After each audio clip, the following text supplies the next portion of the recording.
नीलांचल पर्वत में स्थित माँ कामाख्या धाम। मैं माँ कामाख्या की पूजा करता हूँ, पर अपने आप को सदा भगवान शिव का एक छोटा सा सेवक मानता हूँ, क्योंकि जब भी मैं माँ के चरणों में झुकता हूँ, मुझे माँ के हृदय में कोई और दिखता ही नहीं, सदाशिव।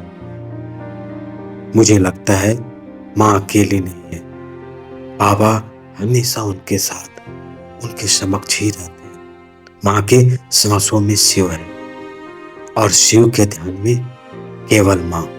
माँ को पाने का मार्ग त्याग से होकर शिव तक जाता है। कुछ लोग कहते हैं शिव और शक्ति दो है, पर मेरे लिए वो एक श्वास है। माँ बिना शिव अधूरी और शिव बिना माँ मौन। माँ कामाख्या का पीठ योनि पीठ है, शिव के विरह में तपती अग्नि है, और जब साधक माँ की साधना करता है, वो उस अग्नि में प्रवेश करता है जहाँ उसका मैं जल जाता है। बहुत से ऐसे भक्त हैं जो सिर्फ माँ को मानते हैं, बहुत से ऐसे हैं जो बाबा को मानते हैं, पर बहुत कम ऐसे हैं जो माँ और बाबा दोनों को एक मानकर पूजा करते हैं। सदा उनको प्रसन्न करने के लिए अनेक उपाय करते हैं, साधना से, मंत्र से, नाम से, कीर्तन से, कैसे भी हो प्रसन्न हो जाए। ईश्वर सिर्फ प्रेम से प्रसन्न हो सकते हैं, दूसरा और कोई मार्ग नहीं। ईश्वर निस्वार्थ भाव की पूजा को ही स्वीकार करते हैं, ये मेरा मानना है। ईश्वर है, उन्हें देखा जा सकता है, उनसे बातें भी की जा सकती है, पर यही बात अंदर से आनी चाहिए। ये आपको लगना चाहिए कि ईश्वर है, वो हमसे बात कर सकते हैं।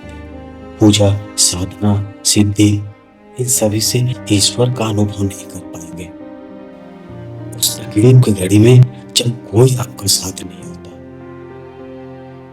उस समय आप मंत्र जाप नहीं करते, भगवान को याद करते हैं सच्चे भाव से, सच्चे मन से, और माँ बाबा सुनते हैं, आपकी हर एक प्रार्थना सुनते हैं।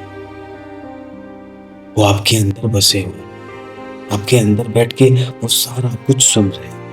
मैं माँ कामाख्या को प्रसन्न करने का एक सरल मार्ग आपको बताता हूँ। ये मेरा अनुभव किया हुआ है। माँ के हृदय में हमेशा शिव वास करती है, और भगवान शिव के हृदय में सदा माँ वास करती है। सभी तंत्रों का हेडक्वार्टर, सुप्रीम कोर्ट यही मानते हैं। ये मान के तंत्र की देवी की पूजा करने जाते हैं, पर बहुत ऐसे कम है जो बाबा के लिए माँ को पूजते हैं। मन में ये भाव रख के जाते हैं बाबा भेजे हैं माँ की सेवा करने के लिए। और बहुत ऐसे कम है जो बाबा के पास जाते हैं। जो भक्त बाबा के पास माँ के लिए जाएगा, बाबा उसे दोनों खुले हाथ से स्वागत करते हैं। माँ कामाख्या भी वही है, वो तंत्र की देवी, साधना की देवी नहीं, माँ है। कैसे भी प्रसन्न हो जाए, कैसे भी बस खुश हो जाए। दोस्तों, उस बात के समय कोई नहीं रहेगा, बस माँ और बाबा ही है।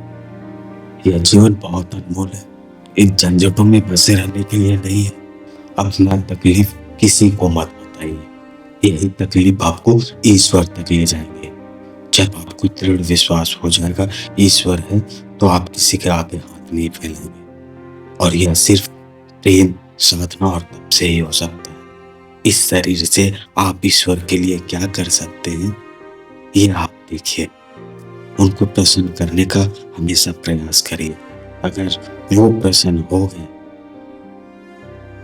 सारा जहान आपके कदमों में होगा। तुलसीदास जब राम के नहीं थे, तो सारा जग उन्हें अभागा कहते थे, पर जब राम का हुआ, तो सारा जग उन्हें सिंहासन पर बैठा है। दोस्तों, माँ अपने बेटे को बिना मांगे सब कुछ दे देती है। ये मेरा विश्वास है। वो आपको हर तकलीफ से बाहर निकालेगी, लेकिन उस तकलीफ से पहले लड़ने की ताकत और वो स्थिति आपको प्रदान करेगी। त्वम योग माया परमा, त्वम शक्ति परमेश्वरी, त्वम कामाख्या च विधा, त्वम शिवा हृदय संस्थिता।